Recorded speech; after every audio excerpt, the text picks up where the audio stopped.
বাংলাদেশের বাইরে পৃথিবীর বিভিন্ন প্রান্তে যেখান থেকে চ্যানেলে দেখছেন আপনাদের সকলকে সাদর আমন্ত্রণ তৃতীয় মাত্রা দেখবার জন্য।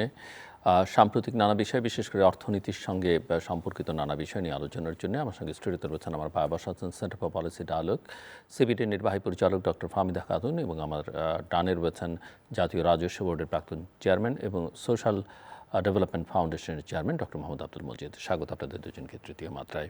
আমি আপনাদেরকে প্রশ্ন করি ডক্টর ফাহমিদা খাতুন, আপনাকে প্রথমে, যে আমরা কি নির্বাচনের আগের অর্থনীতি নিয়ে আলোচনা করব না নির্বাচন পরবর্তী অর্থনীতি নিয়ে আলোচনা করব?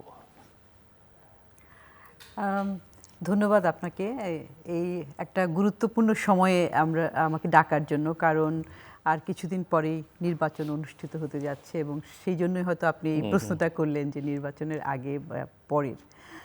দেখেন, মানুষ তো সামনের দিকে এগিয়ে চলে, সুতরাং আমি পিছনে আপাতত রেখে সামনেরটাকে নিয়ে আলাপ করতে চাই এবং মানুষও কিন্তু সামনেরটাই দেখতে চায়।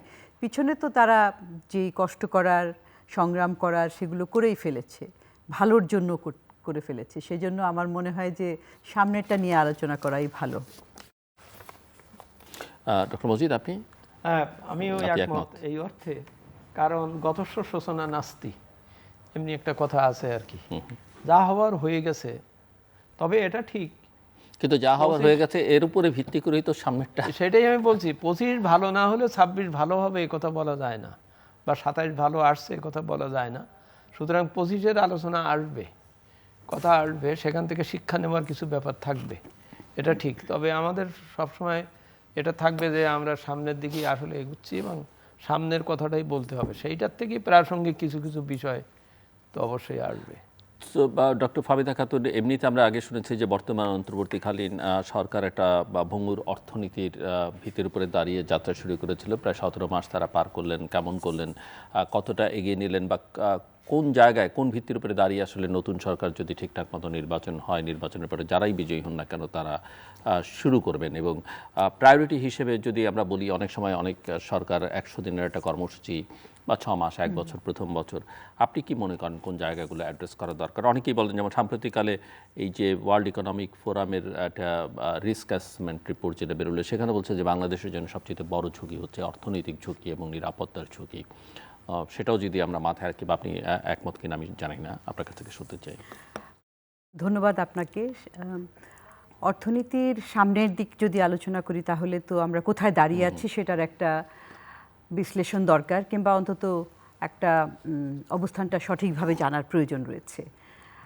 এবং যেই অবস্থায় আমরা বর্তমানে আছি সেটাকে যে খুব ভালো বলা যাবে সেটা কোনো সুযোগ নেই, কারণ যেই অর্থনৈতিক অবস্থাটা উত্তরাধিকার সূত্রে পাওয়া গিয়েছিল, কিংবা এই অন্তর্বর্তীকালীন সরকার যেটা পেয়েছিলেন, সেটা খুব ভালো অবস্থায় ছিল না, খুবই ভঙ্গুর অবস্থায়।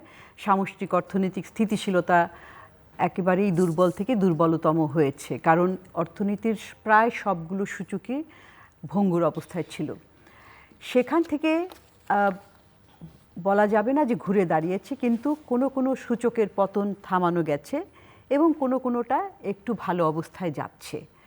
আমি যদি ব্রড কয়েকটা, মোটা দাগে কয়েকটা অবস্থার কথা বলি, এবং যেটা কিনা কয়েকটা সরাসরি সাধারণ জনগণকে প্রভাব ফেলছে, সবই প্রভাব ফেলে কিন্তু সরাসরি, সেটা হচ্ছে মূল্যস্ফীতি। তো এই মূল্যস্ফীতি কিন্তু এই সরকার পেয়েছে আগের থেকেই, গত 3 বছর থেকেই উচ্চ মূল্যস্ফীতির মধ্যে আমরা রয়েছি, এবং মূল্যস্ফীতি এই ডাবল ডিজিটে 10% উপরে, 11% উপরে চলে গিয়েছিল।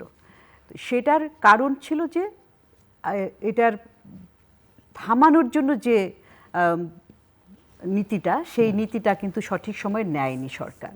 তো এই সরকার এসে এই যে উচ্চ মূল্যস্ফীতির চাপটা, এই চাপটা আপনার সাধারণ জনগণ, মধ্যবিত্ত, ব্যবসা প্রত্যেককে কিন্তু আঘাত করে, এবং সেটা খুবই জরুরি। তা না হলে কিন্তু অর্থনৈতিক কর্মকাণ্ড সব কিছু এটা মাধ্যমে প্রভাবিত হয়ে অর্থনৈতিক একটা নেতিবাচক অবস্থার দিকে যায়, সেটা আমরা পরে বিশ্লেষণ করতে পারি। কিন্তু যেটা করলেন তারা, যে মনিটারি পলিসি অর্থাৎ মুদ্রানীতির মাধ্যমে প্রথম এটার অস্ত্র বলা যায়, তো সেটা তারা চালু করলেন। মুদ্রানীতিটাকে করলেন যে একটা সংকোচনমূলক মুদ্রানীতি, অর্থাৎ এখানে সুদের হার বাড়িয়ে বাজারে টাকার কিংবা মানি সাপ্লাই যেটা, সেটা কমানোর একটা প্রচেষ্টা। কিন্তু আমরা সেটা দেখলাম যে সেটা খুব একটা কার্যকর হয়নি, এবং বাংলাদেশে সেটা কার্যকর হবে না এককভাবে, যেহেতু এখানে অনেকগুলো ফ্যাক্টর কাজ করে। আরেকটা হচ্ছে যে আমি যদি মুদ্রানীতি সংকোচনমূলক রাখি এবং রাজস্ব নীতি একটা এক্সপ্যানশনারি রাখি, তাহলে সেটা কাজ করবে না। কারণ এর আগে আমরা দেখেছি যে আসলে সরকারের অনেক ব্যয় চলছিল, সরকারের বিভিন্ন প্রকল্প, সরকারের প্রশাসনিক ব্যয়, পরিচালন ব্যয় সমস্ত থাকে। এবং তো ওদিকে আমরা অপ্রয়োজনীয় প্রকল্প। অপ্রয়োজনীয় প্রকল্প যেগুলো মেগা প্রকল্প তো বটে, এবং তাছাড়াও বিভিন্ন ধরনের প্রকল্প। সেই একদিকে আমি টাকা বাজার থেকে সংকোচন করার চেষ্টা করছি, আরেকদিকে খরচ করছি, এটা তো একটা সাংঘর্ষিক। তো দুটো পলিসির মধ্যে কোনো কোহেরেন্স নাই। এছাড়াও থাকে যে ট্রেড পলিসিরও থাকে, শুল্ক বিষয়ে থাকে, কারণ আমরা তো আমদানি করে থাকি, সেখানে অনেক শুল্ক দিয়ে ইম্পোর্ট ডিউটি থাকে, যার কারণে মূল্যটা বেড়ে যায় অনেক কারণে। কারণ আন্তর্জাতিক বাজারে একটা সময় মূল্য বেড়েছিল, কিন্তু তারপরে তো অনেক দিন থেকেই প্রায় সব পণ্যের মূল্য নিম্নমুখী, সেটার প্রভাব আমরা দেখতে পাই না। তো সব নীতিমালাগুলোর একটা কোহেরেন্স এখানে প্রয়োজন, এবং তার বাইরেও, এই নীতিমালার বাইরেও আরও কিছু আছে যেগুলো হচ্ছে ডিস্টরশনারি পলিসি হিসাবে কাজ করে। যেমন ধরুন চাঁদাবাজি, যেমন ধরুন একটা লজিস্টিক্স, যখন এক জায়গা থেকে আরেক জায়গায় পরিবহনের মাধ্যমে আসে পণ্যগুলো, সেখানে বিভিন্ন ধরনের দুর্নীতি কিংবা চাঁদাবাজি থাকে, সেগুলো কিন্তু কস্টকে বাড়িয়ে তোলে।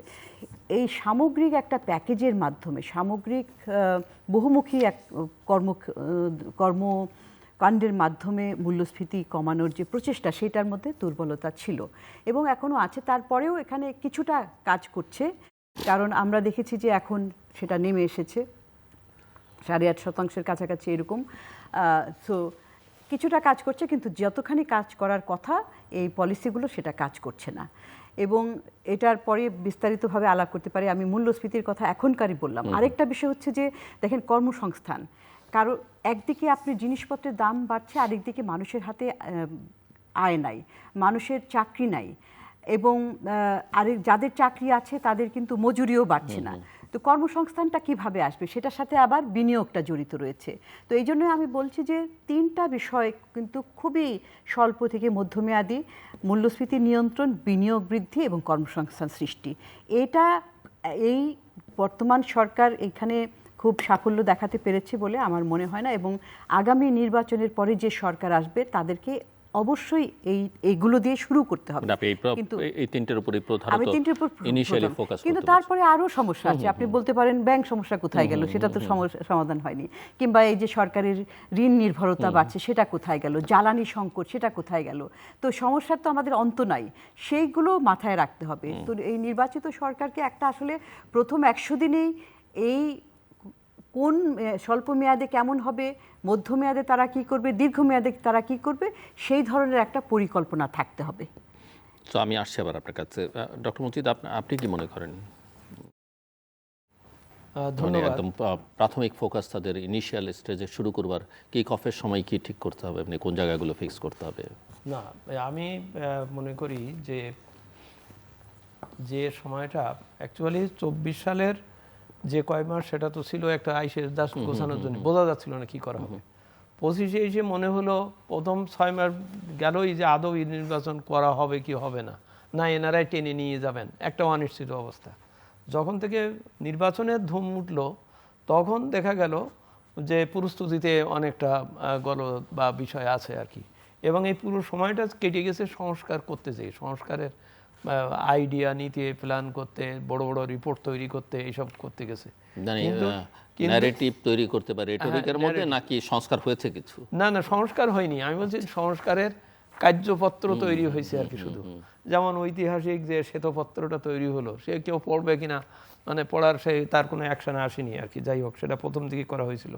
তো এখন সার্বিকভাবে যে বিবেচনা, যে 24টা ওইভাবে গেল, 25 তো এই দোদুল্যমানতায়, আর এখন হঠাৎ করে নির্বাচন আসবে, নির্বাচন হতে হবে, কারণ নির্বাচন না হলে একটা স্থিতিশীলতার পথে ওঠাটা আসলে কঠিন। অন্য যে যতই তথ্য বলুক, এটা উঠতে হবে। এখন আমি একটু অন্যভাবে জিনিসটা দেখি। 2021-22-এর শ্রীলঙ্কান অর্থনীতি ঠিক যে কারণে একদম মানে পতনের পথে চলে গিয়েছিল, যে এত পতনের পথে যে তার ডেট সার্ভিসিং করতে পারতেছিল না, এবং আমরাও বাংলাদেশও তাকে কিছু সাহায্য দিতে হয়েছিল সেই সময়, ডেট সার্ভিসিং তাদের প্রথম ইয়ে কমে গেল, তাদের রেমিটেন্স কমে গেল, তাদের জনগণের সাথে সম্পর্কটা খুব প্রচণ্ডভাবে খারাপ হয়ে গেল। আইএমএফের ওই যে কিছু পদ্ধতি পালন করতে যেয়ে জনগণ খুব ক্ষেপে গেল, আমাদের যেটা মূল্যস্ফীতির ব্যাপার বলছি ওখানে, এবং তাদের ইন্টারনাল রেভিনিউও যথেষ্ট কমে গেল। এই যে 5টা কারণে তারা পতন হচ্ছিল, ওর সাথে ভিসাভিস আমি যদি এখন দেখি যে 23-24 অর্থ বছরে বা পরের বছরে বর্তমান পর্যন্ত তারা কিন্তু এই 5টার থেকে মোটামুটি কাটিয়ে উঠেছে এই জন্যই তাদের এখন রিজার্ভ বেড়েছে, তাদের রেমিটেন্স এখন আসছে, ভালো রেমিটেন্স আছে, তারা তাদের অভ্যন্তরীণ রাজস্ব বেড়েছে, এবং সবচেয়ে বড় কথা মূল্যস্ফীতি তারা খুব সুন্দরভাবে কমিয়ে এনেছে। তাদের মূল্যস্ফীতি এখন কিন্তু যথেষ্ট কম। কিন্তু বাংলাদেশ সরকার তো বলছে তার রেমিটেন্স বেড়েছে, না না, আমি এদিকে আসছি।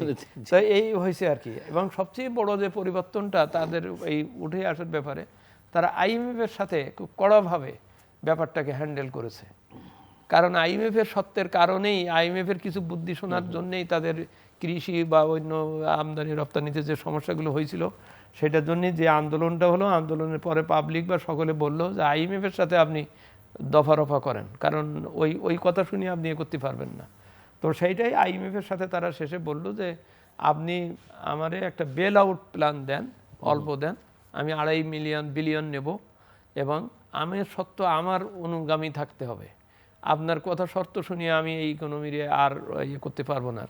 এই স্ট্রং পজিশনটা কিন্তু শ্রীলঙ্কা নিল আর কি, নেওয়াতে তারা উঠে আসছে। এর সাথে ভিসাভিস যদি আমি এখন আমার বাংলাদেশের অবস্থা দেখি, মূল্যস্ফীতির ক্ষেত্রে আমরা ওরা যেখানে একেবারে কমই আনতে পেরেছে, পাবলিকের ট্রাস্ট আনতে পেরেছে, মানুষ মোটামুটি এখন একটা স্থিতিশীল আছে, আমরা কিন্তু মূল্যস্ফীতিটাকে কন্ট্রোল করতে পারিনি বা হইনি, এবং যে অবস্থায় ছিল সেই অবস্থাতেই আছে। এবং ওইটাই ভিসাভিস অন্যান্য সকল ক্ষেত্রে অস্থিরতা, মজুরি কমে যাওয়া, তারপরে নানান ধরনের মবক্রেসি বা ইত্যাদি ইত্যাদি এগুলো হচ্ছে আর কি। রিজার্ভের ব্যাপারে হচ্ছে কি, আমাদের কিছুটা রিজার্ভ আস্তে আস্তে বাড়ছে, কিন্তু সেই রিজার্ভটা কতটা প্রকৃত রিজার্ভ সেটাও একটা বড় প্রশ্ন। কারণ গত কয়েক মাসে বলা হচ্ছে যে রেমিটেন্স খুব বেশি আসতেছে। এই রেমিটেন্স কি ফুল রিয়াল রেমিটেন্স না রিপ্যাট্রিয়েশনও তো থাকতে পারে এর ভিতরে? এটা বোঝার দরকার। এই জন্যেই খুব ইম্পর্ট্যান্ট, এই জন্যেই যে পিওর রেমিটেন্স যদি আসে তাহলে সেটা আমার ইকোনমিতে, আমার রিজার্ভে, আমার কাজে, আমার মানি সাপ্লাইয়ে, আমার অন্যান্য ব্যাপারে একটা ইতিবাচক ফলাফল থাকবে। আর যদি রিপ্যাট্রিয়েশন আসে, তার মানে যে টাকা চুরি করে নিয়ে যাওয়া হয়েছিল বা কোনো কারণে সেই টাকা আসতেছে যদি আসে, তো এসে তো ও টাকা তো ওর টাকা, ওই টাকা ও কিন্তু যেভাবে হোক নিয়ে নেবে, এবং ও কোথায় খরচ করবে সেখানে সরকারের কিন্তু কোনো কন্ট্রোল বা কিছু থাকবে না। আরেকটা বড় সমস্যা হচ্ছে যে আমি রেমিটেন্সের জন্যে, রেমিটেন্সকে উৎসাহিত করার জন্য 2.5% একটা ইনসেন্টিভ দিতাম, এখন দেখা যাচ্ছে সকলকেই 2.5% দেওয়া হচ্ছে। তো তার মানে রিপ্যাট্রিয়েশনেরও 2.5% দিতে হচ্ছে।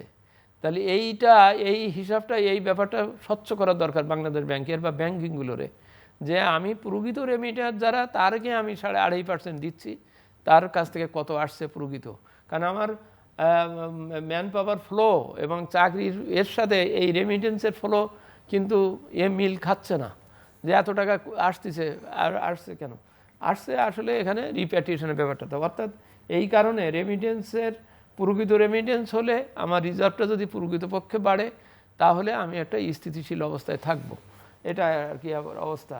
আর আইএমএফের ব্যাপারে আমি বলি, আমাদের এখানে দুটো বিরাট শার্প ডিফারেন্স। ওরা আইএমএফের সাথে পুরো আগেরটা বাতিল করে দিয়ে তারপরে তার সাথে আলাদা করে একটা বেল আউট প্ল্যান করে এদের দিকে সত্য অনুকূল রেখে যেটুকু নেওয়া দরকার সেইভাবে তারা গিয়েছে। দে বিকেম টাফ উইথ এবং আইএমএফকে বলেছে যে তুমি আমার যদি সত্যি হেল্প করতে চাও তাহলে আমাকে এইভাবে করতে হবে, যেটা আমি কন্ট্রোল করতে পারবো না সেটা দিয়ে হবে না। আমার এখানে আইএমএফের সাথে মনে হলো সেই প্রতাপাদিত্যের আমলের যে শর্তে যে লোন নেওয়া হয়েছিল বা নেওয়া হয়েছে, সেই শর্তগুলো সবই রাখা হয়েছে, যেখানে আছে যে আমার বারবার কন্ট্রাডিকশান, আমার গ্যাসের দাম, আমার এই সব কিছুতে তার ওই শর্ত মেনে চলতে হচ্ছে। আমি এদিকে যারা তখন নিয়েছিলেন যে মনে করছিলেন যে নিয়ে নেই তারপরে দেখা যাক, হ্যাঁ আমরা দেখবো, এখন তো আমরা দেখবো তো নাই, আর নিয়ে যাওয়া দেখা না, কিন্তু আমার শর্তগুলো কিন্তু পালন করতে হচ্ছে। সেই শর্ত পালন করার জন্যেই কিন্তু ওই যে ইন্টারনাল রিসোর্স রেভিনিউ বাড়াতে হবে, তবে যেসব শর্তগুলো, সেগুলো কিন্তু কোনো অগ্রগতি কিন্তু আসলে ওইভাবে হয়নি। ওই শুধু বলছে, এবং শোনা যাচ্ছে যে আরও ওয়ার্ল্ড ব্যাংকের কাছ থেকে রেভিনিউ খাতে করার জন্য নেওয়া হচ্ছে, এবং এইসব ব্যাপারগুলো কিন্তু স্বচ্ছ থাকছে না, জনগণের কাছে জানা থাকছে না। অর্থাৎ আমি IMF-এর বা বিশ্ব ব্যাংকের বা এই শর্তগুলো মানার ব্যাপারে এখানে বাংলাদেশকে আমি একটি ভিন্নতর অবস্থায় দেখছি। শ্রীলঙ্কানরা যেটা করেনি, শ্রীলঙ্কানরা সেটা অন্যভাবে করেছে, এবং শ্রীলঙ্কানরা এই এত সংস্কারের কথা, এত স্টাডি, এইসবের দিকে তারা একটু আস্তে আস্তে আছে। তারা মনে করছে আগে আমি দেশকে স্থিতিশীল করি, অর্থনীতিকে স্থিতিশীল করলে তখন আস্তে আস্তে হবে। তো ফলে সেখানের গোতাবাইয়া যে সিঙ্গাপুরে আছে, it does not matter anything, এবং জনগণকে কিচ্ছু মনে করে না, ওরা তার পাত্তা দেয় না। আর আমাদের এখানে কিন্তু যারা পালিয়ে গিয়েছেন তারাই কিন্তু একটা মূর্তিমান একটা এখন আতঙ্ক অবস্থানে আছেন এই জন্যই, কারণ তারা টাকা নিয়ে গেছেন এবং সেই টাকা ক্যারি করছেন। গোতাবাইয়া কিন্তু টাকা ওর ফ্যামিলি ওরা করেছে ঠিকই, কিন্তু সিঙ্গাপুরে বসে সেই টাকা খরচ করে বা পাঠিয়ে এখানে গন্ডগোল বাঁধাচ্ছে, সেটাতে কিন্তু তারা নাই, বা সেই সময় নেই।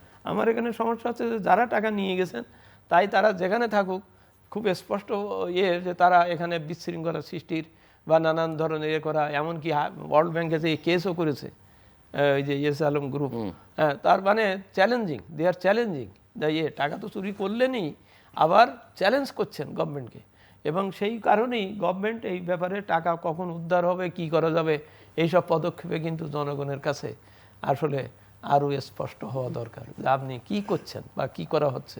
যেমন 5টা ব্যাংক একত্রীভূত করা হলো, এর রসায়নটা কি, এর পুরো অবস্থাটা কি, ভবিষ্যৎ পরিকল্পনাটা কি, কি করা হবে, কি জন্য কি করা হবে, এই জিনিসগুলো অন্তত রোড ম্যাপটা কি, হ্যাঁ, রোড ম্যাপটা কি, এটা কিন্তু কারণ এর সাথে জনগণের আস্থা, গ্রাহকদের কাছে তো গ্রাহকের কাছে আস্থার প্রশ্ন ব্যাপারটা জড়িত। তো সেই জন্যই এই জিনিসগুলোকে যদি স্পষ্ট করা হয়, খুব স্পেশাল রোড ম্যাপ দিয়ে বলা হয় যে না আমি এই করছি, তাহলে জনগণ যদি দেখে যে না টাকা চুরি হয়েছে তো ঠিক আছে, কিন্তু চোর পালিয়ে যাবে, চোরের কিছু বলা হবে না, এই জিনিসটা যদি জনগণের মনে যদি এস্টাবলিশ হয়ে যায়, তাহলে কিন্তু আর আস্থা ফিরিয়ে আনা, তাদেরকে আবার নতুন করে নতুন উদ্যমে জাগিয়ে তোলা, এটা কিন্তু খুব কঠিন হয়ে যাবে। সুতরাং আমি বারবার মনে করি, ডক্টর ফাহমিদাও যথার্থ বলেছেন, ওই জনগণকে নিয়ে, জনগণের কথা বলে, জনগণের বিষয়কে, জনগণের ওই যে মূল্যস্ফীতির কথা দিয়ে বলছি, যেটা বলছি, সব ক্ষেত্রেই সব পরিকল্পনায় যেন এটা থাকে যে জনগণ should get a good message, তাহলেই তারা এতে উঠবে। এবং ওইটার থেকে শেষ সেন্টেন্স হচ্ছে এই যে নতুন সরকারের কাজ হবে, প্রধানতম কাজ হবে জনগণকে সম্পৃক্ত করে, জনগণকে আস্থায় আনার কর্মসূচি নিয়ে এগোতে হবে। ডক্টর ফাহমিদা খাতুন, ধন্যবাদ। আপনি শুরুর দিকে গ্লোবাল রিস্ক রিপোর্ট 2026-এর কথা বলছিলেন, তো সেখানে বাংলাদেশ সহ অন্যান্য অনেক দেশেরই একটা চিত্র দেওয়া আছে কোন কোন ঝুঁকি আছে এবং বিশ্বের জন্য, এবং এটা কিন্তু খুব গুরুত্বপূর্ণ কয়েকটা মেসেজ আমাদেরকে দেয়। সেখানে স্বল্পকালীন, অর্থাৎ স্বল্প থেকে মধ্যম মেয়াদী 2 বছরের জন্য কি ঝুঁকি আছে, 10 বছরের জন্য কি ঝুঁকি আছে, দীর্ঘমেয়াদে। তো সেখানে একটা জিনিস খুব গুরুত্বপূর্ণ, একটা তো হচ্ছে যে আমরা জানি যে ঝুঁকির মধ্যে সাধারণত কি থাকে, যে রাষ্ট্রে রাষ্ট্রে, দেশে দেশে সশস্ত্র সংগ্রাম, যুদ্ধ, এগুলো তো একটা আছে। কিন্তু এখন আর ঝুঁকিটা শুধুমাত্র আপনার এই যে যুদ্ধের মধ্যে, অর্থাৎ সমর যুদ্ধের মধ্যে সীমিত নেই, এটা অর্থনৈতিক যুদ্ধের মধ্যেও জড়িয়ে গেছে। অর্থাৎ যেটা আমরা বলি যে ভূ অর্থনৈতিক, জিও ইকোনমিক কনফ্রন্ট্রেশন, এইটার মধ্যে গেছে।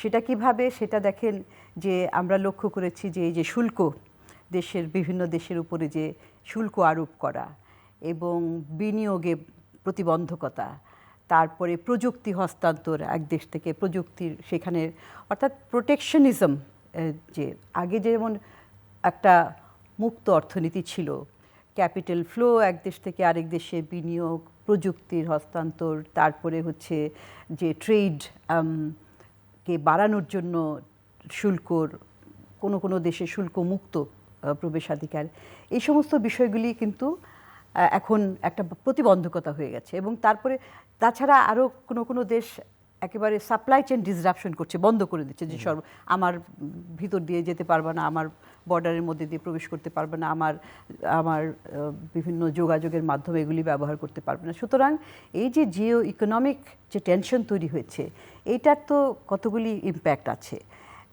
এই ইম্প্যাক্টগুলির মধ্যে কিন্তু বাংলাদেশের উপরেও পড়ে, কারণ যুদ্ধ হলে তো স্বাভাবিকভাবে আমরা জানি যে পণ্যের মূল্য বেড়ে যায়, তারপরে হচ্ছে যেমন ধরেন সব সাপ্লাই চেইন ডিসরাপশন হয়, তারপরে এটার ফলে দেশের ভিতরে যারা, কারণ আজকালকার দুনিয়ায় তো একটা আরেকটার সাথে, একটা দেশ আরেকটা দেশের সাথে ওতপ্রোতভাবে জড়িত অনেকগুলো অর্থনীতি, যারা বাংলাদেশের মতো অর্থনীতি প্রায় 40% আমাদের কিন্তু বিশ্ব অর্থনীতির সাথে ওতপ্রোতভাবে জড়িত। সেই জন্য এই ঝুঁকিগুলো আমাদের দেশের জন্য খুবই একটা প্রস্তুতি নেওয়ার এবং সতর্ক থাকার বিষয় রয়েছে। কারণ এখানে এইটার বাইরে আরও কী কী ঝুঁকি আছে, যেমন ধরেন যে কৃত্রিম বুদ্ধিমত্তা, আর্টিফিশিয়াল ইন্টেলিজেন্স, এটা তো ভালো, আমরা বলছি যে উৎপাদনশীলতা বাড়াবে, আমাদের কাজের সময় কমাবে, কিন্তু এটার যে নেগেটিভ সাইড, সেই নেগেটিভ সাইডটাও কিন্তু বিশেষ করে আমাদের মতো দেশে এখনও আমরা এখনও সেই প্রযুক্তির সুফলটাই পাই নাই। কিন্তু আমরা সুফলটা না পেলে কি হবে, আমরা কিন্তু হঠাৎ করে সেইটার নেতিবাচক দিকটার আমরা মুখোমুখি হয়ে যাব। হ্যাঁ, কারণ সেখানে এক্স্যাক্টলি যে তখন আমাদের এত দেশের, আমাদের তো একটা লেবার সারপ্লাস ইকোনমি, তো সেইখানে প্রযুক্তির ব্যবহারের ফলে আমরা সেই বাড়তি লেবার ফোর্সকে কোথায় তাদেরকে আমরা স্থানান্তর করব, কিংবা তাদের জন্য কি ধরনের কর্মসংস্থান সৃষ্টি করব, সেটা আমরা করতে পারছি না। এবং সারা পৃথিবীতে সেরকম হচ্ছে, এমনকি যে মার্কিন যুক্তরাষ্ট্রের মতো দেশেও এত ছাঁটাই হচ্ছে, সেগুলো তো একদিকে এফিসিয়েন্সি বাড়ানো, আরেকদিকে হচ্ছে যে আপনার আর্টিফিশিয়াল ইন্টেলিজেন্স সেই কাজগুলি করে দিচ্ছে, আমরা কি করব। তারপরে আরেকটা হচ্ছে যে তারা সেই রিপোর্টেই বলেছে যে এই ডিসইনফরমেশন এবং মিসইনফরমেশন বিরাটভাবে একটা চ্যালেঞ্জ, এবং এইগুলোর মাধ্যমে মানুষের একটা দেশের ভিতরে ফেক নিউজ কিংবা এই ভুল তথ্য, ভুয়া খবরের ফলে অস্থিরতা সৃষ্টি হয়ে যায়, রাজনৈতিক অস্থিরতাও সৃষ্টি হয়ে যায়। এবং তারপরে আরও একটা বিষয় বলেছে যে সেটাও প্রযুক্তির সাথে জড়িত, সেটি হচ্ছে যে এই যে সাইবার অ্যাটাক, এই সাইবার নিরাপত্তা ঝুঁকিটাও কিন্তু আমাদের জন্য একটা চিন্তার বিষয়, কারণ আমরা তো প্রস্তুত না। আমরা এর আগে দেখেছি যে আমাদের যে কেন্দ্রীয় ব্যাংকে কী ধরনের অ্যাটাক হয়েছে, আমরা কিন্তু সেটা প্রতিরোধ করতে পারিনি। তো আমরা কিন্তু আমরা ডিজিটাইজেশনের দিকে যাচ্ছি, ডিজিটাল ইকোনমির দিকে যাচ্ছি, digital payment, digital ID, online banking, digital banking, এইসবের দিকে যাচ্ছি। কিন্তু এটার বিপরীতে আমরা প্রস্তুত কতখানি হচ্ছি সেটা কিন্তু আমাদেরকে এই পাশাপাশি দুটা, কিন্তু একটা কিভাবে আমরা আপগ্রেডেশন করব, অন্যদিকে কোনো অ্যাটাক হলে আমরা কিভাবে সেটা প্রতিরোধ করব, এটি। আর আরেকটি হচ্ছে যে একটু আগে যে বললাম যে আমাদের দেশে যে কর্মসংস্থান এই অভাব, এই কর্মসংস্থানটাও কিন্তু উন্নয়নশীল দেশ এবং বাংলাদেশের মতো দেশের বিরাট একটা সমস্যা, চাকরির অভাব, এবং প্রযুক্তি আসলে তো আরও সেটা হবে। এবং তার ফলে কি হচ্ছে যে আয় বৈষম্য, সামাজিক অস্থিরতা, এগুলো বাড়তে থাকবে। এবং তারপরে বাংলাদেশের মতো দেশ যেগুলো কিনা জলবায়ু পরিবর্তনের উপরে বেশ মানে সবচেয়ে one of the most vulnerable countries, সেই জলবায়ু পরিবর্তনের কারণে আপনি ধরুন বন্যা, খরা, এগুলো তো হচ্ছে একদিকে উচ্চ তাপদাহ, অন্যদিকে আবার অতি শীত, সেগুলো দেখা দিচ্ছে। সেগুলো কিভাবে আমরা প্রতিরোধ করব, কিংবা সেগুলো থেকে আমরা কিভাবে নিজেদেরকে রক্ষা করব, এই যে ঝুঁকিগুলো কিন্তু মাথায় রাখতে হবে।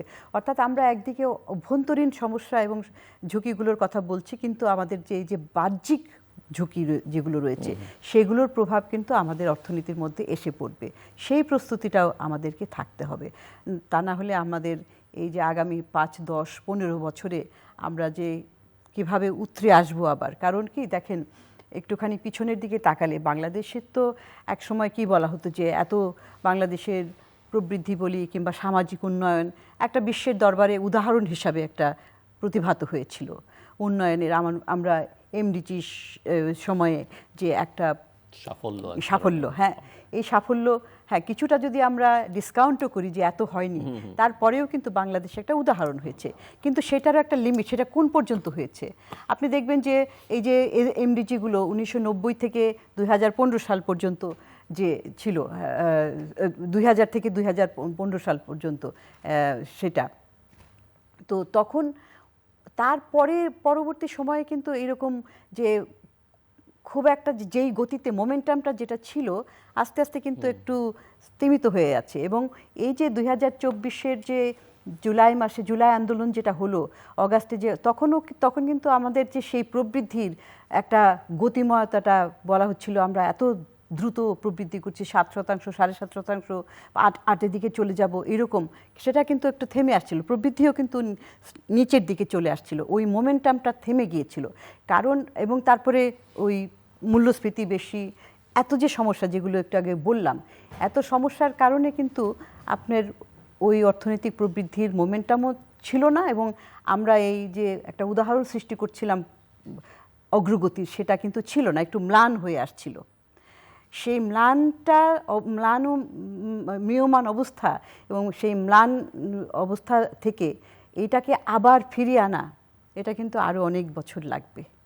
সেই অবস্থাটা, এটা কিন্তু একটা কোনো ম্যাজিক ওয়ান্ড হবে না যে খুব দ্রুতই আমরা ফিরে যেতে পারবো। এখন আমাদের প্রবৃদ্ধি 4% দাঁড়িয়েছে, আগামীতে এটার প্রজেকশন করা হয়েছে 5.5% খুব ভালো যেটা 5.5%। তো তারপরে মূল্যস্ফীতিটা যদিও প্রজেকশন করা হচ্ছে 7% আমরা করবো, কিন্তু করতে পারিনি, এখনও 8.5% বাড়ে একটু কমে এরকমভাবে অবস্থায় রয়েছে। আর এই বছরে কর্মসংস্থান কিন্তু আরও কমেছে, লেবার ফোর্স সার্ভেতে যে কর্মসংস্থানের পরিমাণটা সেটাও কিন্তু কমেছে। তাহলে আমরা কিভাবে এগোচ্ছি? আর এক্সটার্নাল সেক্টরের কথা, হ্যাঁ, আমাদের যে আমাদের যে ফরেন এক্সচেঞ্জ রিজার্ভ, সেটা এখন $28 বিলিয়ন মতো গেছে, যেটা কিনা এই 24 জুলাইয়ের সেটা 20-এর নিচে নেমে এসেছিল। রেমিটেন্স বাড়ছে, কিন্তু আবার আমাদের যে রপ্তানি, সেখানে কিন্তু একটা অনিশ্চয়তা দেখা যাচ্ছে, রপ্তানির প্রবৃদ্ধিটা কমে যাচ্ছে, সেটাও একটা চিন্তা। এবং রপ্তানিটা কেন চিন্তার বিষয়, ওই যে আমরা ভূ রাজনৈতিক অবস্থাটার বললাম, সেই ভূ রাজনৈতিক সমস্যার কারণে কিন্তু এটা ভবিষ্যতে আমাদেরকে এখানে আরও আপনার কৌশল নিতে হবে, স্ট্র্যাটেজি নিতে হবে। আমরা রপ্তানি বহুমুখীকরণ, রপ্তানির উন্নয়ন, রপ্তানির যে উৎকর্ষতা সাধন, এগুলির কথা বলছি, এই ধরনের প্রস্তুতি কিন্তু নিতে হবে। আর ডক্টর মজিদ, একটা বিষয়, যেমন আপনি IMF এর সঙ্গে বা এই ধরনের ওয়ার্ল্ড ব্যাংকের সঙ্গে এই ধরনের প্রতিষ্ঠানের নেগোসিয়েশনের কথাটা বলছিলেন, যে নিজেদের স্বকীয়তাটা বজায় রেখে। আরেকটা প্রশ্ন, যেমন আমরা এটা বোঝাই যাচ্ছে যে 2026 থেকে আস্তে আস্তে মানে আমাদের উন্নয়ন সহযোগীরা, তারা যে পরিমাণ সহযোগিতা করতেন, সেই সহযোগিতার মাত্রা আসলে অনেক কমে আসবে। সেটা একটা বড় চ্যালেঞ্জ, এবং এই সামগ্রিক অর্থনৈতিক পরিস্থিতি, এই চ্যালেঞ্জগুলো বাংলাদেশ কীভাবে মোকাবেলা করবে। আর যেটা ওই যে আপনার কর্মসংস্থানের কথা ডক্টর ফাহমিদা খাতুন বলছিলেন, তার 3টে মূল জায়গা। একদিকে কর্মসংস্থান, একটা মানুষের আয় বাড়ানো, কারণ আয়ের সঙ্গে ব্যয়টা কোনোভাবেই সঙ্গতিপূর্ণ হচ্ছে কিনা সেটা কীভাবে নিশ্চিত করা যাবে। এবং আমরা দেখছি যে বিভিন্ন রাজনৈতিক দল তাদের কর্মসূচি ঘোষণা করতে শুরু করেছে, সোশ্যাল ওয়েলফেয়ারের দিকে অনেক মনোযোগ, যেমন বিএনপির ওই যে ফ্যামিলি কার্ডের কথা বলা হচ্ছে, নানান কিছু, এগুলো আসলে কতটা সুফল দেয় বা সবই দিয়ে? না, সুন্দর পয়েন্ট। আসলে নানান কারণ তো আছেই, থাকেই।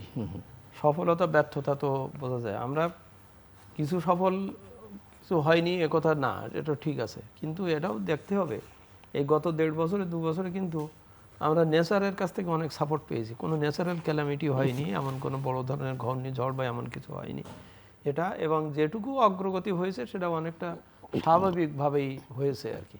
কিন্তু আমরা আসলে অস্বাভাবিক টাইমের দিকে এগিয়ে যাচ্ছি, অস্বাভাবিক সময়ের দিকে এগিয়ে যাচ্ছি।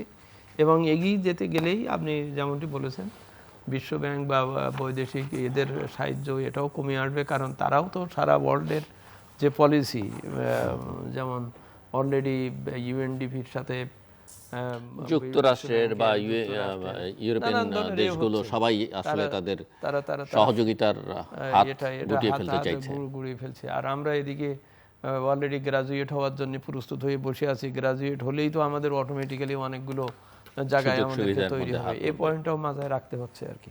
তো সেই সব কিছু রেখে, এই সমস্ত বিষয় রেখে আমি মনে করি যে নতুন যে সরকার ব্যবস্থা বা যেটা আসবে, সেখানে প্রথম কাজই হবে ওই কর্মসংস্থান সৃষ্টির ব্যাপারটা, যেটা মূল্যস্ফীতি, পারচেজিং পাওয়ার বা ওইসব ব্যাপারগুলোকে করবে। আর কর্মসংস্থানের সাথে করতে গেলেই বেসরকারি বিনিয়োগ বাড়াতে হবে। আমরা বলছি যে রাজনৈতিক একটা বন্দোবস্ত বা অবস্থা হলেই বিদেশি বিনিয়োগ আসবে। আসলে বিদেশি বিনিয়োগ কিন্তু এটা আলাদা করে দেখার বিষয় না। বিদেশি বিনিয়োগ আসবে না যদি না আমার দেশের বিনিয়োগ হয়। আমার নিজস্ব বিনিয়োগ যদি হয় তাহলে তখন সে আসবে। কেউ এখানে আর নিজের দেশে বিনিয়োগ হচ্ছে না আর ও এসে বিনিয়োগ করবে, এটা করবে না এবং করেনি। আমাদের গত 54 বছরের বিদেশি বিনিয়োগের যদি আমরা মানে ভালোভাবে যদি ডিসেকশন করি, আসলে প্রকৃতপক্ষে যে যে খাতে আমার দরকার, যে যে কারণে আমার দরকার, সেই বিনিয়োগ কিন্তু আসেনি। সেই হিসেবে বরং আমাকে আমার ওই গ্যাস ক্ষেত্র উত্তোলনের, গ্যাস উত্তোলনের দিকে আমাকে নিয়ে যায়নি। আমাকে কিভাবে আরও ওই অন্য গ্যাস দিয়ে বা আমার এখানে আমার জিনিস আমার এখানে উৎপাদন করে আমি আবার সেইটা কিনছি, এই ধরনের খাতে কিন্তু বিনিয়োগ এসেছে আর কি, টিএনটি সেক্টরে বা সিমেন্ট সেক্টরে যা আসছে। অর্থাৎ আমার দরকার যে বিনিয়োগ, বিদেশি বিনিয়োগ, সেই বিনিয়োগ আসতে গেলে আগে আমার নিজের দেশের বিনিয়োগ পরিস্থিতি ভালো হতে হবে। বিনিয়োগ পরিস্থিতি ভালো হলেই আমার কর্মসংস্থানও যেমন হবে, তেমনি বিদেশি বিনিয়োগ আসাটা কম্পিটিটিভনেস করা যাবে। আমার বেসরকারি খাত যদি একদম পড়ে যায় বা থাকে, সেখানে বিদেশি বৈদেশিক বিনিয়োগ কিন্তু ওইভাবে আসবে না বা এসে কোনো কাজ হবে না আর কি। সুতরাং প্রথম কাজ হবে কর্মসংস্থান সৃষ্টি, অর্থাৎ বিদেশি বেসরকারি বিনিয়োগ পরিস্থিতির উন্নতি করলেই মূল্যস্ফীতি বা এগুলোর ব্যাপারটা হবে, জনগণকে সম্পৃক্ত করা যাবে, মানুষের চাকরি হলে যে অস্থিরতাটা কমে যাবে, এই বৈষম্যবিহীন আন্দোলনের যে মূল যে দাবি, সে দাবিগুলোর একটা হবে। এই দিকটা যখন ঠিক হবে তখন এর সাথে যুক্ত হতে হবে একটা সুশাসন সব জায়গায়। এই সুশাসনটা খুব বেশি দরকার রেভিনিউ আর্নিংয়ের ক্ষেত্রে। কারণ রেভিনিউ আর্নিং মানে শুধু এনবিআরের লোকের ভালো করা, সুশাসন করলাম এটা না, আমাদের করদাতারও সুশাসন প্রয়োজন হবে। এবং এইটার জন্যই করদাতা কর দেওয়ার ব্যাপারেও সে কিন্তু সুশাসন প্রত্যাশা করবে। কারণ তার সাথে যদি কর ন্যায্যতার ব্যবহার না করা যায়, শুধুমাত্র ধনীদের ছেড়ে দিলাম, বড় ছোটদের ধরলাম, এটা হবে না। অর্থাৎ সুশাসনটা এখানে উভয় পক্ষেরই লাগবে এবং এই সুশাসনটা আরও বেশি লাগবে প্রশাসনের। কারণ আপনি যে সেবাটা নেবেন, আপনার নাগরিক জীবনের যেটা হবে, আপনি জমির বন্দোবস্ত নিতে যাবেন, আপনি করতে যে কোনো কাজ করতে যাবেন, স্কুলে ভর্তি হতে যাবেন, শিক্ষায়, স্বাস্থ্য যা যাবেন, সেখানে যদি যিনি সেবাটা দেবেন তিনি যদি সুশাসিত না হন বা তার কাজ যদি সুশাসিত না হয়, তাহলে তো আপনার জনসেবাটা হলো না বা জনগণের কাছে আসলো না। সুতরাং সুশাসনটা বেশি ইম্পর্ট্যান্ট হয়ে যাবে, দেখতে হবে। আর দুর্নীতি দমনটা তো এটার সাথে জড়িত, সুশাসনের সাথে জড়িত। দুর্নীতি দমন হতে গেলে কথা এই মাথার থেকে ঠিক হতে হবে।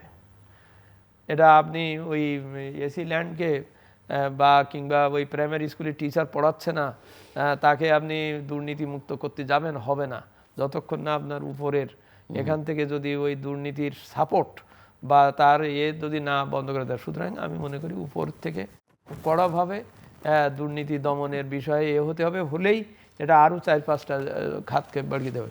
সবশেষে আমি মনে করি রেভিনিউ আর্নিং বাড়ানো ছাড়া এই জাতীয় যে সমস্ত চ্যালেঞ্জ, জিও পলিটিক্যাল বা জিও ইকোনমিক বা যা যা যা বলা হলো, সব কিছুই ঠেকানো সম্ভব হবে। সো রেভিনিউ আর্নিং বাড়ানোর সমস্যা কোথায়? মানে রেভিনিউ আর্নিং এর প্রথম সমস্যা হচ্ছে, আপনি তো রাজস্ব বোর্ডের চেয়ারম্যান ছিলেন, তো না, প্রথম সমস্যা হচ্ছে রাজনৈতিক প্রতিশ্রুতি, কমিটমেন্ট। রেভিনিউ আর্নিং বাড়াবার আপনি নিজে সংসদে থেকে আইন পাশ করবেন, সেই আইন আপনি নিজে পড়ে দেখবেন না, তারপর কি হলো আপনার বেলায় কোনো ঠিক নাই, অথচ ওই জনগণের উপরে যেয়ে সেই এটা পড়বে এবং পড়ে তারা দিতে চাবে না, এটা না। এখানে সকলকেই একত্রে এটা হতে হবে যে রেভিনিউ আর্নিংয়ে যেন জাস্টিস, ট্যাক্স জাস্টিস বা সুশাসন যেটা বলছি, করদাতারও সুশাসন, ওই ডিপার্টমেন্টেরও সুশাসন, এবং এটা থেকে সকলকে করে। আমি শ্রীলঙ্কার যেটা উদাহরণটা দিলাম এই জন্যই, তারা কিন্তু পুরোপুরি টু দি লাইন হয়ে গেছে। সেখানে করদাতা বা ওই কর এর সাথে সংশোধনের সাথে আমরা যেসব সমস্যায় ভুগছি সেগুলো কিন্তু সেখানে তারা এই আন্ডারস্ট্যান্ডিংটা বুঝতে পেরেছে যে আমি যদি ঠিক মতন কর দেই বা কর দেওয়া হয়, আমি ইকোনমির থেকে অর্জন করব, আমি কর দেব, দিলেই আমার ইকোনমি ওই দিক থেকে আবার আমাকে হেল্প করতে পারবে। এই কনসেপ্টটা, এই দৃষ্টিভঙ্গিটা যতক্ষণ না হবে, আমি শুধু কর ফাঁকি দিতে থাকলাম, আমি আয় করলাম, ওরে কর দিলাম না, আবার ওদিক প্রত্যাশা করলাম আমাকে উনি এত সাহায্য দেবেন, এত করবেন, আমার পোর্ট সব কিছু সুযোগ করে দেবেন, এই প্রত্যাশাতে হবে না। এখানে দৃষ্টিভঙ্গির ব্যাপার, সকলকেই স্যাক্রিফাইসিংয়ে আসতে হবে এবং সকলকে স্যাক্রিফাইসিংয়ে আসলেই আমি মনে করি যে ওই আবার বলছি রাজনৈতিক কমিটমেন্ট লাগবে। রাজনৈতিক কমিটমেন্ট ছাড়া দুর্নীতি দমন, সুশাসন বা রেভিনিউ আর্নিং নিশ্চিত করা যাবে না। ডক্টর ফাহমিদা। ধন্যবাদ। আমার মনে হয় যে যদি আমরা সামনের দিকে আগাতে চাই, অর্থনীতি নিয়ে আলোচনা করলাম, উনি রাজনীতির কথাটা খুব ভালোভাবে সঠিকভাবে টাচ করেছেন। কারণ পলিটিক্যাল দিনের শেষে এটা তো আসলে পলিটিক্যাল ইকোনমি। প্রথমে আমার রাজনৈতিক ব্যবস্থাটা ঠিক করতে হবে, সেটা হচ্ছে সবচেয়ে গুরুত্বপূর্ণ।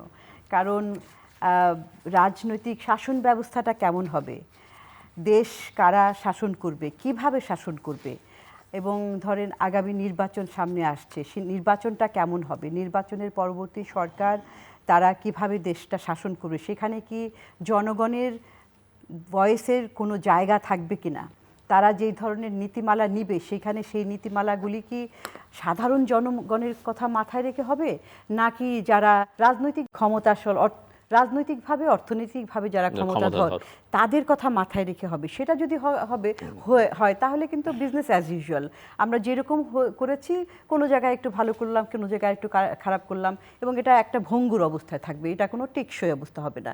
আর আরেকটা বিষয় যে উনি বলছেন যে ট্যাক্স জাস্টিসের কথা, এই ট্যাক্স জাস্টিসটাও কিন্তু আমার সামগ্রিক সুশাসনের সাথে, শাসন ব্যবস্থার সাথে জড়িত। কারণ দুই ধরনের বিষয় দেখি, যারা কর দিচ্ছে, বিশেষ করে যারা চাকুরিজীবী, যারা মধ্যম আয়ের লোকেরা কিংবা উচ্চ আয়ের চাকরিজীবী, তারাই কিন্তু এই বারবারই তাদের উপরই কিন্তু তাদের এই করের এটা বোঝাটা চাপানো হয়। তারা কর দেওয়ার পরেও কিন্তু তাদের কাছ থেকে আরও কিভাবে আদায় করা যায়, তাদের ফাইল খোলা, করের নেটওয়ার্কটা বাড়ানো হচ্ছে। হ্যাঁ, এটা করের নেটওয়ার্ক বাড়ানো। আরেকটা হচ্ছে যে যারা ফাঁকি দিচ্ছে, এবং ফাঁকি দিচ্ছে কারা, যারা বড় বড় করদাতা। কেন, তাদেরও একটা যুক্তি আছে। তারা বলছে যে দেখেন, ব্যবসা করতে যেয়ে তাদেরকে বিভিন্ন জায়গায় জায়গায় তাদেরকে চাঁদা দিতে হয়, ঘুষ দিতে হয়, তো তার তো সেখানেই তার ব্যবসার খরচ, কস্ট অফ ডুইং এগুলো চলে যাচ্ছে। হ্যাঁ, সেইগুলো চলে যাচ্ছে। এখন যদি সে নির্বিঘ্নে ব্যবসাটা করতে পারতো তাহলে হয়তো আরো কিছু কর সে দিতে পারতো, এবং কর ব্যবস্থাটাও, আদায়ের ব্যবস্থাটাও যদি ওরকম হতো যে ফাঁকি দিলে তার জন্য অ্যাকাউন্টেবিলিটি থাকবে, তাকে জবাবদিহি করতে হবে। যারা কর দিচ্ছে তাদেরকেই সেই ফাইল নিয়ে টানাটানি করার তো কোনো প্রয়োজন নাই, এটা কিন্তু একটা হয়রানি, ভোগান্তি। আর তৃতীয় বিষয় হচ্ছে যে মানুষ এটাও দেখতে চায় যে তার করের টাকা দিয়ে কি কি করা হচ্ছে, রাষ্ট্র সেখানে কি কি করছে।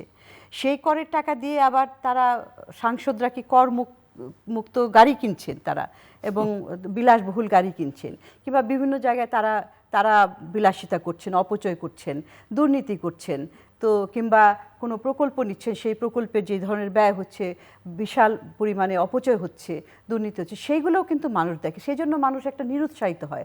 এবং তারপরে তার বিপরীতে সে যারা কর দিচ্ছে তারা কি যে আপনার কোনো ধরনের পাবলিক সার্ভিস, অর্থাৎ সরকারি সেবা পেতে তাদের কেমন বেগ পেতে হয়, তারা কি কোনো হসপিটালে, সরকারি হসপিটালে যে তারা কি কোনো একটা ইমার্জেন্সিতে যে সাথে সাথে কোনো সিট পাচ্ছে, ডাক্তার পাচ্ছে, ওষুধ পাচ্ছে, কিংবা সরকারি স্কুলগুলোতে তারা যে সেখানে কোনো তাদের বাচ্চাদের ভর্তি করতে পারছে, যেগুলো ভালো স্কুল আছে সেটা পাচ্ছে না, কিংবা গুণমান সম্পন্ন শিক্ষা স্বাস্থ্য সুবিধা পাচ্ছে, তো ওগুলোও দেখার বিষয়। এটা একটা সামগ্রিকভাবে দেখতে হবে।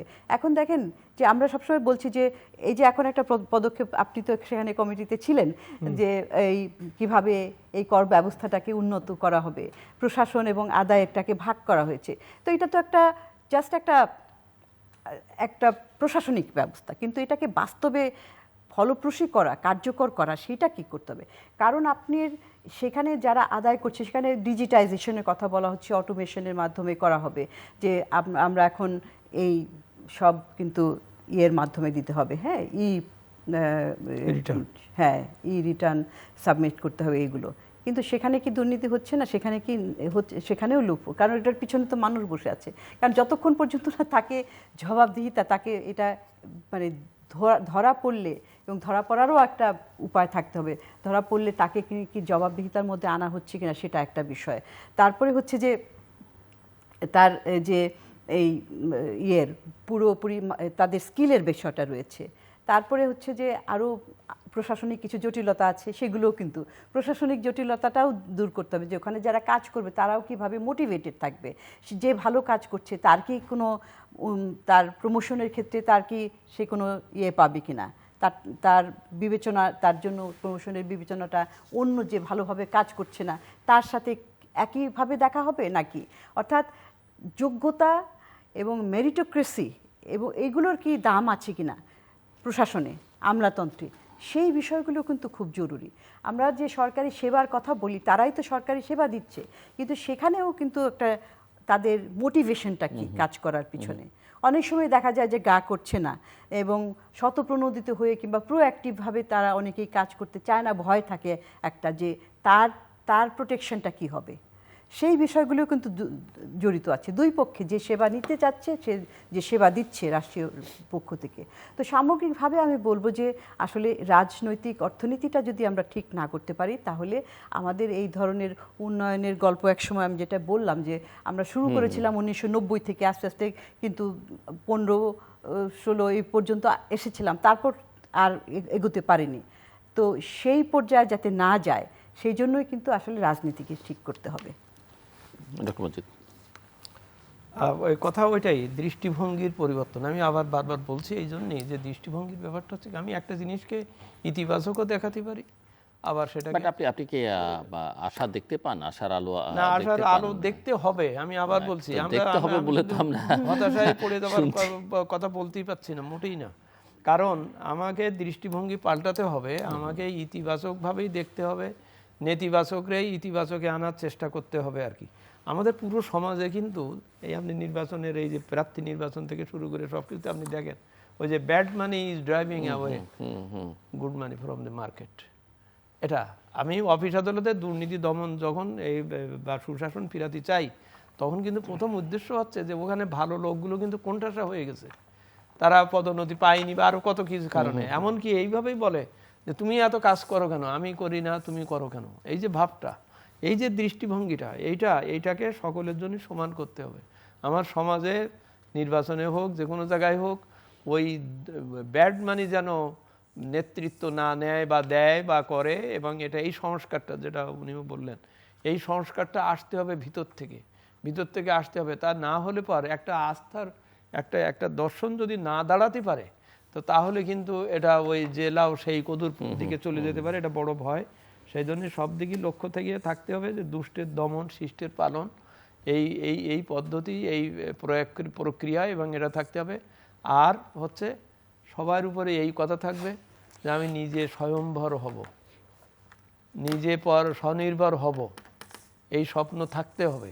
কারণ তা না হলে আমরা ভূ রাজনৈতিক বা নানান ধরনের এর থেকে নানান ধরনের নানান ধরনের পুষ্টিহীনতার থেকে শুরু করে বা যেভাবে হোক ভাইরাস বা যেভাবে হোক আমি কিন্তু আক্রান্ত হতে থাকব।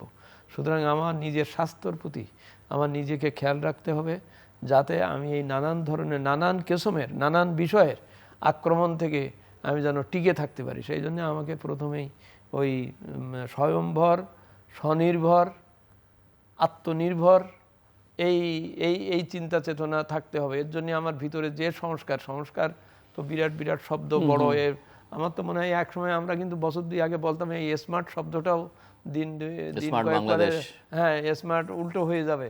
তা আমার কাছে ডিজিটাল বাংলাদেশ, স্মার্ট সংস্কার যেন সংস্কারই হয়, সেই সংস্কার, মনের সংস্কার, দৃষ্টিভঙ্গির সংস্কার, আমার রাজনৈতিক সিস্টেমের সংস্কার, রাজনৈতিক দলের ভিতরে সংস্কার, এটা প্রয়োজন এই জন্যই। কারণ আপনি সেই পুরনো ব্যবস্থা, পুরনো মানসিকতা, পুরনো রেখে আপনি অনেক কিছু করবেন, এই কথা বলাটা সহজসাধ্য হবে না, এটা কিন্তু কঠিন।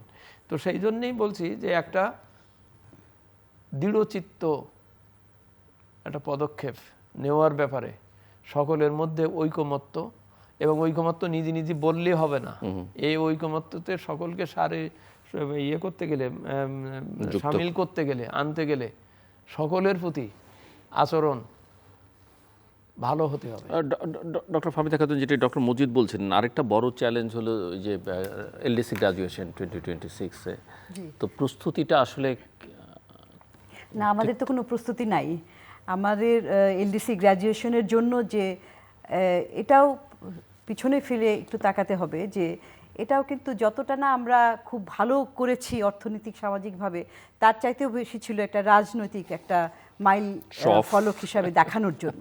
তো সেইটাই আর কি, যে প্রস্তুতি, এবং সেটা না হয় হলামই, কিন্তু তারপরেও যে আমাদের হাতে যে সময়টা ছিল, সেই সময়ে যে প্রস্তুতি, সেটার ব্যাপারে একেবারেই উদাসীন ছিল আগের সরকার। এবং এই সময়ে এসেও আমরা দেখলাম যে তেমন প্রস্তুতি নেওয়া হয়নি, এবং যার প্রেক্ষিতে এখন একদম যখন দোরগোড়া এসে গেছে, আমরা গত বছরে দেখলাম যে বিশেষ করে যারা রপ্তানিকারক, যারা ব্যবসা করছেন, তারা কিন্তু খুব গভীর উদ্বেগের মধ্যে আছেন, এবং এই অন্তর্বর্তীকালীন সরকারকে অনুরোধও করেছিলেন যে এটা পিছানোর জন্য কোনো করার আবেদন করার জন্য। কিন্তু তারা প্রথমে বলেছিলেন যে তারা পিছানোর জন্য দেখবে, তারপরে তারা তো বললেন যে এটা সম্ভব না।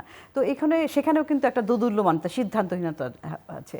আমি কিন্তু মনে করি যে অনেকেই বলে থাকেন যেটা কেন বাংলাদেশের কোনো যুক্তি নাই ইত্যাদি। দেখেন, যেহেতু আমাদের কোনো প্রস্তুতি নাই, এখানে আবেদন করার জন্য কোনো সমস্যা ছিল না। এখানে তো আমরা কোনো কিছু লুজ করছি না, নো হার্ম ইন অ্যাপ্লাইং, সেটাই অবস্থানটা। অনেকে বলছেন যে আবার যদি পেয়ে যান 6 বছর 3 বছর, তখনও প্রস্তুতি নেওয়া হবে না, কারণ এখানে সুবিধা পেয়ে অভ্যস্ত। এখানে ধরেন ট্যাক্স সুবিধা, সাবসিডি, ইনসেন্টিভ এগুলি পেয়ে থাকেন ব্যবসায়ীরা, তারা এটা প্রতিহত করবেন। কিন্তু তারপরেও এতদিন যখন নেয়নি, এবং এখন একটা ক্রুশাল সময়, এই সময় কিন্তু আমাদের অর্থনীতির একদম লোয়েস্ট জায়গায় আছে, গত 1-2 বছর থেকে যে লোয়েস্ট অবস্থায় আছে। তো সেই অবস্থার মধ্যে আবার যখন গ্র্যাজুয়েট করব, তখন তো আমরা সরাসরি ধাক্কা খাবো। এই যে রপ্তানি, অলরেডি কিন্তু রপ্তানি আয়টা কমে যাচ্ছে, প্রবৃত্তিটা। তো এখন আমাদের প্রস্তুতি, যদি আমাদের একটা কেস বানানো যেত যে অ্যাপিল করার জন্য একটা অবস্থা দেখিয়ে, যে বিভিন্ন ধরনের, সেটা তারা কি যুক্তি দিতেন সেটা তারা জানেন, দেওয়া যেত, তাহলে না পেলেও তো চেষ্টা করা হয়। তো সেই ব্যাপারে আমি কিন্তু এই পক্ষেই আছি, এবং এখন তো জানি না এখন সময়ে কতখানি আছে। অনেকে বলেন যে এটার হলেও এটা পাস হতো না, আফ্রিকান এলডিসিরা এখানে প্রতিহত করবে, ভোটে পাস হয়ে যাবে, হলে লজ্জার বিষয়। এবং যদি নেপাল যদি না করে, আবেদন না করে, আমরা একমাত্র আফগানিস্তানের সাথে আর বাংলাদেশ হয়ে যাবে, আমাদের ইমেজ। দেখেন, এখানে ইমেজের কিছু নাই, এখানে আমাকে সার্ভাইভ করতে হবে। আমি তো প্রস্তুত না, আমার এই এক্সপোর্ট সেক্টর, এখানে কত লোকের কর্মসংস্থান রয়েছে, এবং এই যে এমনিতেই এখন শুল্ক, ইউএস ট্যারিফ বেড়ে যাওয়ার ফলে কিন্তু অনেকখানি ক্ষতিগ্রস্ত হচ্ছে। তারপরে অন্যান্য দেশে যদি যখন এই ট্যারিফটা হবে, বেড়ে যাবে, তখন তো আরও প্রতিযোগিতা সক্ষমতা কমে যাবে। হ্যাঁ, 3 বছর গ্রেস পিরিয়ড আছে, ইউরোপিয়ান ইউনিয়নে 3 বছর দেওয়া হয়েছে, চায়না দিয়েছে 2 বছর, 2028 সাল পর্যন্ত। ইউকে গভর্নমেন্টের একটা প্রোগ্রাম আছে, সেখানেও শুল্কমুক্ত প্রবেশ দেওয়া হবে, সেগুলো একটা গ্রেস পিরিয়ড। কিন্তু আরেকটু সময় পেলে আমার উইন্ডো অফ অপরচুনিটিটা একটু বাড়তো, প্রসারিত হতো। তো সেটা কিন্তু একটা চেষ্টা করা যেত। এটা কেন করা হয়নি, তাদের আমি নিশ্চয়ই কোনো বিবেচনা প্রসূত কারণে হয়েছে, কিন্তু আমার কাছে এটা সুবিবেচনা প্রসূত সিদ্ধান্ত হয়নি বলে মনে হয়। আর আমি সব শেষে যেটা বলতে চাই, সেটা হচ্ছে যে এখন সামনের দিকে এগোনোর জন্য, জানি না কতটুকু সময় আছে, হ্যাঁ 2 মিনিটে আমি বলতে চাই। দেখেন, আপনি তো নির্বাচন দিয়ে শুরু করেছিলেন, আমি সেটাই বলতে চাই যে এখন তো সামনে একেবারে নির্বাচনটা দোরগোড়ায় এখন, এবং নির্বাচনের দিকেই মানুষ তাকিয়ে আছে। এখনও কিন্তু সন্দেহ, অনেকেই ভাবছে যে নির্বাচন হবে কি হবে না, এগুলো কিন্তু আলাপ আলোচনা চারদিকে হচ্ছে, যে নির্বাচন হবে কি হবে না একটা চিন্তার বিষয়। এবং দ্বিতীয় বিষয় হচ্ছে যে কী ধরনের নির্বাচন হবে, এটা কি সুষ্ঠু নির্বাচন হবে কিনা, এটার কিন্তু ফ্রি অ্যান্ড ফেয়ার ইলেকশন হবে কিনা, এইগুলো বিষয় রয়েছে। এবং আরেকটা আলাপ হচ্ছে যে এই নির্বাচনে বাংলাদেশের জনগণের ভোটের প্রতিফলন হবে কিনা, কারণ এখানে ভূ রাজনৈতিক বিষয় কিন্তু খুবই গুরুত্বপূর্ণ। ভূ অর্থনৈতিক বিষয় আলোচনা করেছি, কিন্তু ভূ রাজনৈতিক বিষয়টা খুবই গুরুত্বপূর্ণ, যেহেতু বাংলাদেশের অবস্থান ভৌগোলিকভাবে একটা কৌশলগত জায়গায় রয়েছে। বিশ্বের বিভিন্ন শক্তিধর দেশগুলো কিন্তু বাংলাদেশকে তাদের পক্ষে নিতে চায়, সেটা করতে যে বাংলাদেশের অভ্যন্তরীণ ব্যাপারেও কিন্তু তারা হস্তক্ষেপ করতে চায় পরোক্ষভাবে, এবং সারা পৃথিবীতেই তো এটা চলছে, সেটা দেখছি। এবং এই জন্যই অনেকেই বলে থাকেন যে বাংলাদেশের নির্বাচনটা আসলে 80% নির্ভর করছে বাইরের শক্তিধর দেশগুলোর উপরে, 20% দেশের ভিতরে। এই অবস্থাটা কিন্তু খুবই চিন্তার বিষয়। সেইখানেই আসলে দেখার বিষয় যে অন্তর্বর্তীকালীন সরকার কতখানি নিজের শক্তি, নিজের বিবেচনার ভিত্তিতে বাংলাদেশে একটা সুষ্ঠু নির্বাচন উপহার দেয় জনগণকে। Doctor Majid, closing remarks. আমি একটু যোগ করি ওই যে গ্রাজুয়েশন হওয়ার ব্যাপারে। এটা কিন্তু ওই ইমোশনের ব্যাপার না যে আমি গ্রাজুয়েট হয়ে যাব আমার বিরাট কিছু হবে। এটা হচ্ছে আমার এখন কিন্তু অর্থনীতির মর্মমূলে এটা কিন্তু আঘাত করবে বা বিষয় করবে। আমাকে হয়তো এখন মুখে মুখে বলছে হ্যাঁ তুমি মিস্টার রহিম হয়ে যাও, তোমার অনেক ক্লাবে দাওয়াত দেবো। আমার যে কাপড়ই নাই, আমার যে বৌমা, ক্লাবে যেতে হলে আমি যে যে বউকে কাপড়। ক্লাবে সেই কাপড়ই নাই, আমার সেই জ্ঞানও নাই, আমার Dress সেই code শিক্ষা সম্পর্কে। নাই, আমার সেই অবস্থা নাই। কারণ যে তিনটি বিষয় অর্থনৈতিক ভঙ্গুরতা, এইচআরডি আর হচ্ছে গিনি সহগের যে তিনটে, এটা তো 18 সালের ফিগার। সেই 18 সালের ফিগার তো সেই সময় সবাই জানি যে এটা ইনফ্লেটেড ইত্যাদি। ইভেন তাও যদি থাকতো, গত কয়েক বছরতে আমরা ওগুলো প্রত্যেকটাতে হেরে গেছি আর কি, অলরেডি নাই এখন। সেখানে আমাকে এই মানে আমি গ্রাজুয়েট হয়ে যাব, আমি মনে করি এটা একটা বড় ধরনের রিস্ক ব্যাপার হবে। কে কি মনে করলো আমাকে 5 মার্ক গ্রেস দিলে কি হবে না হবে এই কথা না ভেবে আমাকে ভাবা উচিত, এই জিনিসটা করা উচিত, এবং সাথে সাথে প্রস্তুতি নেওয়া উচিত, ওয়ার্ক প্ল্যান নেওয়া উচিত যে আমাকে যে 2 বছর সময় দেন, আমি 2 বছর এই করব, এবং সেটা করার ব্যাপারে সকলকে থাকতে হবে। আমি শুধু সময় বাড়িয়ে নিয়ে আমি বৃহস্পতিবার পরীক্ষা হবে এটা আমি জানি বলে আমি রোববারে পড়াশুনো করছি, আমি যেই শুনবো যে বৃহস্পতিবার পরীক্ষা হবে না তো আমি পড়াশুনো ছাড়ান দেবো, এই পড়াশুনো ছাড়ান দিলে হবে না, এই বিষয়টা থাকতে হবে। সুতরাং আমি বলে করি যে বিশ্বাস করার জন্যে সমগ্র জাতিকে জাগিয়ে তুলতে হবে। যেমনটি উনি শেষে বলেছেন, এটা অন্তর্বর্তীকালীন সরকারের বা যে সরকারি যারাই আছেন তাদেরই এটা কিন্তু এই নিশ্চয়তাটা করতে হবে সকলে মিলিয়ে, যে সকলে মিলিয়ে আমরা let us face the challenges. দর্শক, অনুষ্ঠানের শেষ প্রান্তে আমরা সামাজিক যোগাযোগ মাধ্যম ফেসবুক, এক্স এবং ইউটিউবে রীতিমাত্র লাইভ স্ট্রিম হচ্ছে আপনারা দেখতে পারেন। টেলিভিশনের পর্দায় দেখতে না পারলে যে কোনো সময় যে কোনো স্থান থেকে ইউটিউব চ্যানেলে তৃতীয়মাত্রা চ্যানেলটি সাবস্ক্রাইব করে এই পর্ব বা পুরোনো পর্বগুলো আপনারা দেখতে পারেন। ডক্টর মোহাম্মদ আব্দুল মজিদ এবং ডক্টর ফাহমিদা খাতুন, অসংখ্য ধন্যবাদ এই আলোচনা অনুষ্ঠানের জন্য। দর্শক, আমার দুই অতিথি দেশের বর্তমান অর্থনীতির চিত্রটা আসলে বরাবরের মতোই চিত্রায়িত করেছেন। খুব সন্তোষজনক তেমন কিছু নেই, এবং সেটা মূলত আসলে যারা রাষ্ট্র পরিচালনার সঙ্গে যুক্ত তাদের কারণেই, এবং তাদের পেরিফেরির মধ্যে যারা সুবিধাভোগী আছে তাদের জন্য। উপায় কী সেটা ওনারা অনেকটাই খুব জোরের সঙ্গে বলেছেন যে স্বচ্ছতা, জবাবদিহিতা, অনেস্টি এগুলো অত্যন্ত গুরুত্বপূর্ণ। করাপশনটাকে কীভাবে কমিয়ে আনা যাবে সেটি, এবং সরকার দায়িত্ব গ্রহণ করবার পরে নির্বাচনের পরে যারা যদি নির্বাচন ঠিকঠাক মতো হয়, কেউ দায়িত্ব পান জনগণের ভোটে, তাদের করণীয় কি একদম প্রাথমিক পর্যায়ে। মূল্যস্ফীতির কথা বলেছেন, কর্মসংস্থান, মানুষের আয় বাড়ানোর কথা বলেছেন, বিনিয়োগ বৃদ্ধির দিকে মনোযোগ দেবার কথা বলেছেন, এবং আমাদের যে জ্বালানির সংকট আছে, সরকারের ঋণ নির্ভরতা, এই জায়গাগুলোতে অনেক বেশি মনোযোগ দেবার কথা বলেছেন। উনি বলেছেন যে সরকারকে অনেক বেশি বা তার নীতি প্রণয়নের ক্ষেত্রে জনসম্পৃক্ত হতে হবে এবং জন আস্থা অর্জন করতে হবে, এবং যে যুগে বাংলাদেশ প্রবেশ করেছে এবং গোটা পৃথিবী, যে মিস ইনফরমেশন, ডিসইনফরমেশন বা এআই, এগুলোকে কিভাবে আসলে ডিল করা হবে সেটা একটা বড় চ্যালেঞ্জ হয়ে থাকবে। এলডিসি গ্র্যাজুয়েশন নিয়ে দুজনেই বলেছেন যে শুনতে ভালো শোনা যাচ্ছে, কিন্তু তার জন্য যে প্রস্তুতিটা, সেই প্রস্তুতিটা আসলে বাংলাদেশের এখন পর্যন্ত দেখা যাচ্ছে না। এবং সব মিলিয়ে মূল কথা যেটা ওনারা বলবার চেষ্টা করছেন, প্রথমে রাজনৈতিক ব্যবস্থাটা ঠিক করতে হবে এবং রাজনৈতিক ব্যবস্থার সঙ্গে সঙ্গে আসলে অর্থনৈতিক ব্যবস্থা ঠিকঠাক করবার সুযোগ তৈরি হবে। দর্শক, আমাদের সঙ্গে থাকবার জন্য অসংখ্য ধন্যবাদ। আপনাদের সবার জন্য শুভকামনা।